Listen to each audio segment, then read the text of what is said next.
Antes de sumergirte en esta increíble historia, considera suscribirte al canal y activar la campanita. Cada historia aquí tiene algo que decir, y no querrás perderte ni una. Un viernes por la mañana, en las concurridas calles de Washington, D.C., un anciano negro llamado José Langston, de 78 años, cerró silenciosamente la puerta de su casa de roble, ubicada en una discreta zona residencial a pocos kilómetros del centro de la ciudad. Miró al cielo aún cubierto de niebla, respiró hondo el aire fresco de la mañana y luego emprendió su paseo con la dignidad que siempre lo había caracterizado. Vestido con su habitual elegancia discreta, José llevaba un abrigo de lana gris carbón, de corte perfecto, que caía fluidamente sobre sus hombros aún rectos, bufanda burdeos cuidadosamente atado alrededor de su cuello, contrastando sutilmente con la blancura de su cabello corto y cuidadosamente recortado. En sus manos guantes de cuero desgastados por el tiempo, heredado de su padre, ex trabajador sindicalista, quien le enseñó el valor del trabajo y el respeto. En su mano derecha sostenía un viejo bastón de ébano, finamente tallado a mano por un artesano de Luisiana. Era más que un soporte, era un símbolo, un vínculo con sus raíces, con la historia de su familia que había pasado por la esclavitud, la segregación, las marchas por los derechos civiles, hasta que un día uno de sus hijos subió las escaleras del Tribunal Supremo. En su mano izquierda una cartera de cuero marrón oscuro, desgastado en los bordes, que contiene documentos legales, notas manuscritas, decisiones judiciales que aún anotaba y una copia de la Constitución que siempre conservaba consigo. Joseph caminaba despacio pero con orgullo. Cada paso, aunque mesurado, resonaba con seguridad. Se movía como un hombre acostumbrado a las miradas, los debates, los pesados silencios de los tribunales. No le gustaba que lo acompañaran, aunque a menudo le ofrecían un coche o un asistente. Para él, caminar solo por la ciudad era acto de libertad. Le recordó que había vivido lo suficiente para ver esta ciudad cambiar y que había contribuido a esos cambios. Exprofesor de Derecho Constitucional en Harvard, exdecano de la Corte Suprema de los Estados Unidos, Joseph Langston influyó en muchas generaciones de abogados, políticos y activistas. Su nombre evocaba tanto rigor, integridad y la memoria viva de un pueblo resiliente. Había escrito disidencias famosas, defendido los derechos civiles en los tiempos más oscuros y participado en casos históricos que dieron forma a la sociedad estadounidense contemporánea. Pero esa mañana algo lo impulsó a cambiar su ruta. Caminando por la avenida Pensilvania, vio una manifestación ruidosa, con pancartas, cánticos y helicópteros sobrevolando. No era que temiera el tumulto, había sido parte de él en su juventud. Pero ansiaba ese día, calma y claridad mental, ya que debía unirse a una comisión privada del Senado para debatir una propuesta de reforma judicial sobre el abuso policial. Una reunión crucial. Así que se desvió por una calle lateral más estrecha y menos transitada, bordeada de edificios de ladrillo rojo. El tipo de calle que los turistas nunca toman, pero donde los antiguos habitantes de Washington aún encuentran destellos de la ciudad de antaño. Se detuvo un momento cerca de un banco, no para descansar, sino para contemplar un pequeño mural que representaba a Thurgood Marshall, el primer juez negro de la Corte Suprema, su mentor espiritual. Colocó suavemente su mano sobre el mango de su bastón, miró el horizonte y murmuró: «Solo falta un poquito, viejo amigo. Una pelea más por librar». Él no sabía todavía que los siguientes minutos lo sumergirían en una situación que pondría en tela de juicio todo lo que había defendido toda su vida, la presunción de inocencia, la dignidad humana y el respeto a la ley, no en el tribunal, sino en la calle, frente a un uniforme demasiado confiado. A coche de policía blanco y negro frenó de golpe a su altura, con un chirrido de neumáticos desproporcionado a la situación. Las luces intermitentes, aunque no están encendidas, proyectan una sombra amenazante en la acera. A bordo, dos jóvenes oficiales, Eric Dalton, 32 años, mirada penetrante, mandíbula apretada, y su pareja Mark Bradley, de 28 años, con la mirada más esquiva, ya visiblemente incómodo. Dalton era un hombre de procedimientos, pero sobre todo, de prejuicios. Es soldado convertido en policía, se había forjado una reputación de guardián del orden, aplicando la ley sin matices, con una rigidez que él consideraba profesionalismo. Para él, cualquier desconocido era un peligro potencial. Y cualquier hombre negro solo en una comisaría se convertía en un sospechoso silencioso. El coche apenas se detuvo. Dalton salta del vehículo, con la mano cerca del cinturón, caminó directamente hacia Joseph con aire de autoridad. ¿A dónde va, señor? ¿Frecuentas edificios federales? ¿Ha habido amenazas recientes? Joseph levantó la vista, sorprendido por el tono, pero no desconcertado. Había visto cosas peores en su juventud. Se detuvo con calma, clavó su bastón en el suelo y respondió con la misma voz profunda y serena que había usado miles de veces en el estrado. Voy a una audiencia judicial. Simplemente evité las multitudes del centro. Dalton se quedó en silencio por un momento, detalló a José el abrigo bien entallado, la cartera antigua, el bastón. Nada amenazante. Pero su mente, influenciada por años de sospecha, decidió desconfiar.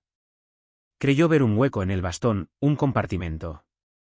Y la cartera, demasiado pesada para ser meramente simbólica. Muestra tus papeles. Y vacía tu bolso. Ahora. Joseph arqueó ligeramente las cejas. No pretendía provocar, pero conocía sus derechos. Él mismo había redactado decisiones constitucionales sobre, cuarta enmienda, el que protege contra búsquedas abusivas. Soy un ciudadano respetuoso de la ley, agente. No tiene ninguna base legal para este registro. No he hecho nada ilegal.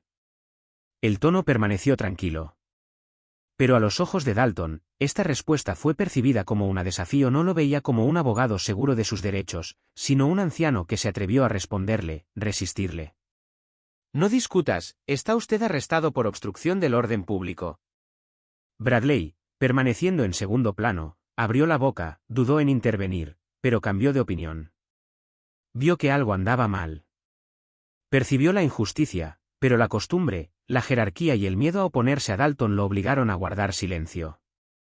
Dalton se adelantó, le arrebató la cartera a Joseph de las manos y la arrojó al suelo, agarró al anciano por el hombro, lo empujó contra la pared de ladrillos con una brutalidad innecesaria, ignorando las protestas tranquilas pero firmes de su objetivo.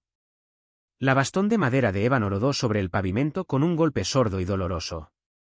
Joseph, desestabilizado, perdió el equilibrio y cayó de rodillas, con las manos todavía apoyadas en la pared, sus documentos legales esparcidos en la acera, decisiones judiciales, notas manuscritas, extractos de la Constitución. Y silencio glacial cayó en la calle. El ruido de coches a lo lejos, helicópteros, bocinas, todo pareció desvanecerse. A pocos metros, un pareja de turistas horrorizada, se detuvo. La mujer, con los ojos abiertos, le susurró a su marido. Es demasiado mayor para eso. No es normal. Sacó su teléfono. Filmó. Todo. El arresto. La mirada confusa de Joseph. El pie de Dalton aplastando los papeles caídos. Ella cara cerrada de Bradley que estaba mirando al suelo. El anciano, de rodillas, no rogó. Él no gritó lentamente, levantó la cabeza hacia Dalton y dijo en voz baja pero cortante. Recuerde este momento, agente. Porque responderá por ello. No ante mí, sino ante la justicia. Dalton resopló, sin comprender cuán profundamente esas palabras quedarían arraigadas en la historia que se desarrollaba ante sus ojos. Menos de una hora después, en la comisaría de Distrito 3 el ambiente era tenso. La estación parecía funcionar a cámara lenta, como si el aire mismo se hubiera vuelto pesado. Los sonidos habituales, teléfonos sonando, pasos apresurados, conversaciones interrumpidas, parecían estar amortiguados por una presión invisible. En su oficina con fachada de cristal al final del pasillo, el jefe de policía Gregory Ensley, un veterano de pelo canoso y mirada dura, apenas estaba terminando un informe de rutina cuando su teléfono fijo comenzó a sonar, gritar violentamente. Respondió automáticamente, pero tan pronto como dijo hola, se quedó asaltado por una voz atronadora en el otro extremo de la línea. ¿Qué carajo has hecho? Acabas de maltratar al juez Joseph Langston. Ensley se quedó paralizado. Se le cayó la mandíbula. Al principio, pensó que había oído mal. ¿El juez Langston, el mismo Joseph Langston que sirvió en la Corte Suprema de los Estados Unidos? Sí, y no cualquier momento. Tenía que conozca al presidente del Senado esta tarde para discutir un proyecto de ley de reforma de la justicia penal federal. ¿Y tú, lo humillaste en la calle como a un criminal? El teléfono temblaba en la mano del jefe. Un sudor frío le cubrió la sien. Cerró los ojos un momento, rezando para que fuera un malentendido. Pero ya sabía que no. En ese preciso momento, un agente entró en la oficina, pálido como un sudario. ¿Jefe? Debería ver esto. En las pantallas de la sala de vigilancia, el vídeo grabado por la pareja de transeúntes circulaba por las redes sociales. Ya se había compartido miles de veces. El título era claro. Un anciano negro humillado por la policía. Resulta ser un juez retirado de la Corte Suprema. Los periodistas ya estaban acampados fuera de las puertas. Abogados, senadores y antiguos colegas de Joseph Langston llamaban uno tras otro. Era demasiado tarde, el caso era público. El nombre del Distrito 3 iba a estar en el centro de un terremoto mediático político. Unos minutos más tarde, un limusina blindada negra, un coche, con el sello oficial del gobierno, estaba estacionado frente a la estación. Dos agentes del servicio secreto abrieron la puerta trasera y dejaron salir a un hombre con un traje impecable y expresión gélida, Robert Chase, asesor especial del presidente del Senado. Entró sin saludar, sus pasos resonando en el suelo de baldosas de la comisaría. Todas las miradas se volvieron hacia él. Fue directo hacia el agente Dalton, que permanecía rígido, con el rostro ceniciento, incapaz de ocultar su incomodidad. «Oficial Dalton», preguntó el asesor con calma cortante. «Sí, señor». «Acabas de arrestar y agredir una leyenda viviente del derecho estadounidense, un hombre que dedicó su vida a defender la Constitución que se suponía debía proteger». «¿Sabes lo que acabas de hacer?».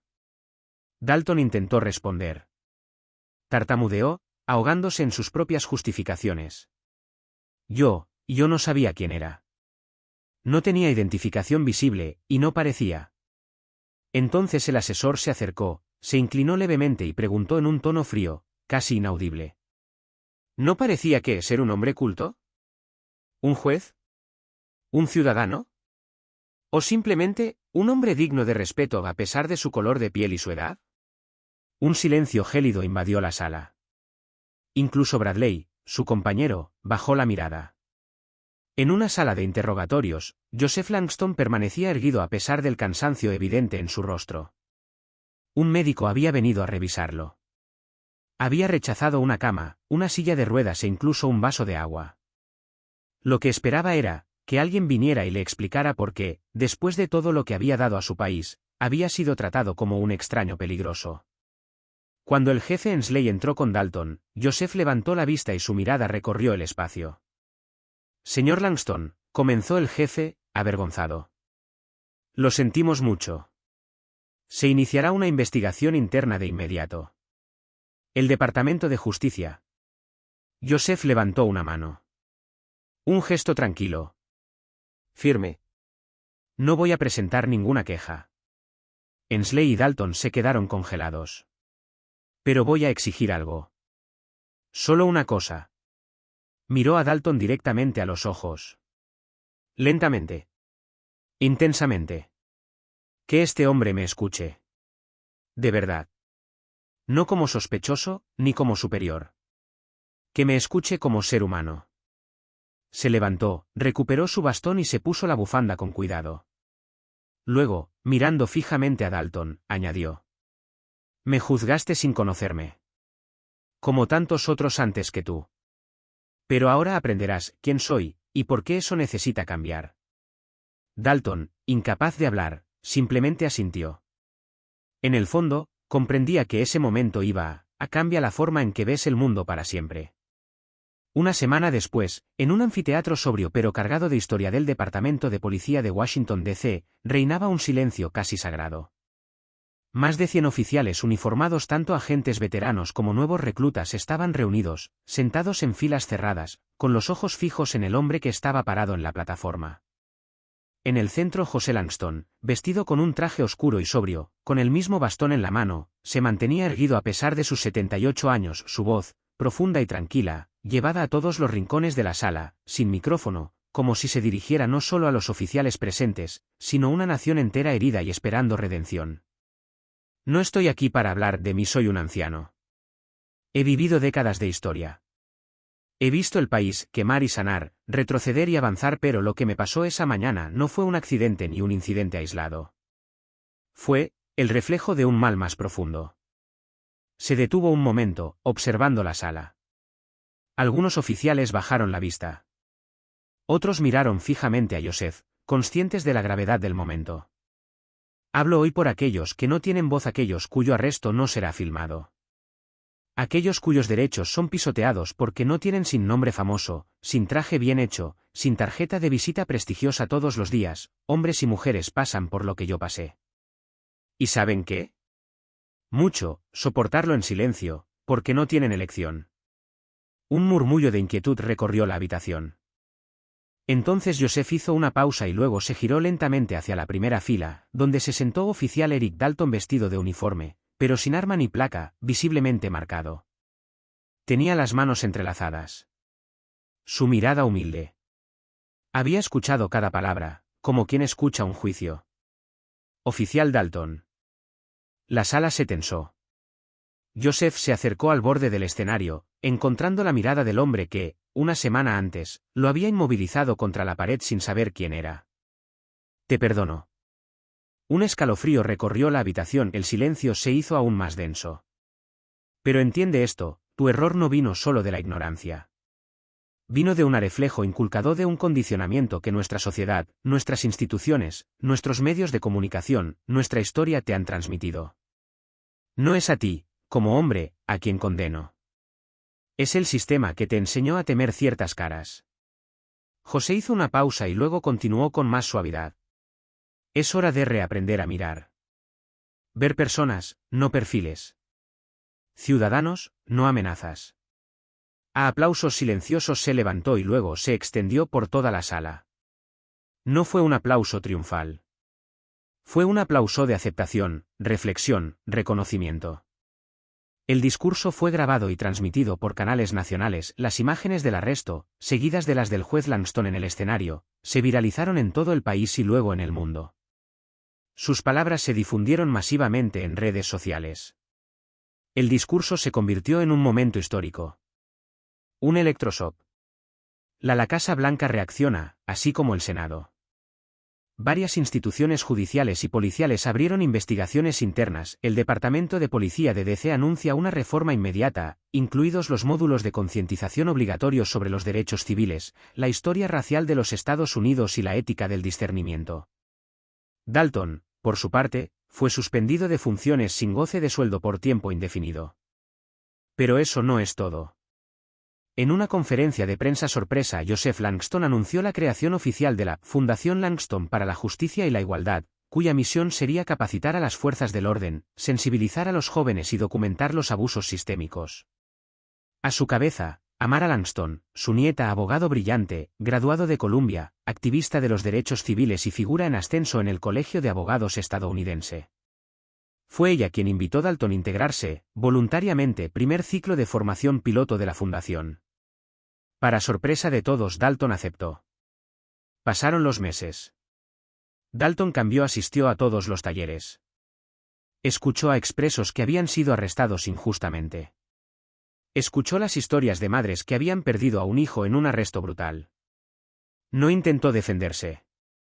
Él, absorbido, aprendido, dudado. Entonces preguntó hablar también. Empezó a visitar escuelas, centros comunitarios. Él estaba contando su error, no como víctima, sino como un ejemplo. Explicó lo que había pensado cuando vio a José esa mañana, y cómo el perdón del juez había roto su armadura interior. Un día, frente a una clase de estudiantes de secundaria en el Bronx, declaró: No puedo borrar lo que he hecho. Pero si puedo, elige lo que hago ahora con esta falla, ocultarlo o transformarlo. Elegí el segundo camino. Y Joseph Langston, mientras tanto, seguía hablando. En los campus, en las legislaturas, en las aulas. Ya no era simplemente un ex-juez. Se había convertido en la memoria viva de la justicia con rostro humano. 2 años después, una mañana de otoño, Joseph Langston murió pacíficamente mientras dormía, en su casa bordeada de arces rojos, rodeado de su familia, en una serenidad que solo una vida de combate consumado puede ofrecer. La noticia de su muerte conmocionó al país. Las banderas ondearon a media asta. Cientos de artículos le rindieron homenaje, el icono de la ley y la justicia racial en las redes sociales. Miles de personas compartieron extractos de sus discursos, sus antiguas clases de derecho y, sobre todo, aquel famoso vídeo donde indultó públicamente a un policía, convirtiéndose así, para toda una generación, en la voz de una sabiduría rara y desarmada. el día del funeral, el cielo era gris perla y una fina lluvia caía suavemente sobre Monumento Arlington, donde había deseado descansar, no por la gloria militar, dijo una vez, sino para recordarnos que la paz a veces es el fruto de batallas invisibles. La ceremonia fue a la vez oficial e íntimo. Miles de personas estuvieron presentes, jueces con túnicas negras, del estudiantes de derecho que habían seguido sus enseñanzas, madres, del exconvictos inocentes, del militantes de todo el país. Rectores de universidades, senadores, niños anónimos. Todos con expresiones serias y agradecidas. Y al fondo de la multitud, erguido como una estatua bajo la lluvia, estaba el agente Eric Dalton. Un uniforme inmóvil, sin guantes, cabizbajo, con los ojos llorosos. No estaba allí como representante de la policía. Estaba allí como testigo de una vida que había transformado la suya. Mientras bajaban lentamente el ataúd, envuelto en una bandera estadounidense y con la Constitución doblada en la mano, Amara Langston, ahora una figura política y jurídica de talla nacional, se acercó lentamente a Dalton. Llevaba un sobrio vestido negro, el cabello recogido y la mirada orgullosa y pacífica. En sus manos un bastón viejo, finamente tallado, el bastón de su abuelo, el que llevaba puesto esa mañana, el que había tirado al suelo, el que nunca volvió a usar después del incidente, pero que guardaba en su oficina, cuidadosamente colocado contra la estantería, como recordatorio. Se detuvo frente a Dalton. Los guardias retrocedieron. La lluvia les corría por la cara. Señor Dalton, dijo con voz clara pero suave. Dalton levantó la vista lentamente. Estaba molesto. Abrió la boca, quiso decir algo, pero no le salió nada. Amara le entregó el bastón con una leve sonrisa. Él la miró conmovido, como si reconociera a alguien, palo de testigo en una carrera más grande que él. Él hubiera querido que lo usaras, susurró ella. Para recordarlo. Para recordar este día. Añadió tras un breve silencio. Porque el respeto no se puede exigir, Eric, hay que cultivarlo. ¿Y empezaste a cultivarlo, dentro de ti? Dalton tomó el bastón con sus manos temblorosas. Lo apretó contra sí, como si no llevara un objeto, sino una carga convertida en misión. Nunca seré digno de ello, suspiró. Amara entonces puso una mano sobre su hombro. Así sea, no para él. Para los que vienen después. Unos meses después, se inauguró un nuevo centro de entrenamiento policial en el East End de Washington. Su nombre estaba grabado en letras sencillas sobre la entrada. Instituto Joseph Langston, por una justicia humana e igualitaria. Y dentro, entre las zapatillas, un hombre con cabello canoso, una mirada transformada y una voz llena de humildad, estaba enseñando una lección que nunca había leído en un libro. En sus manos, a menudo, un bastón tallado. No como una reliquia, pero como recordatorio.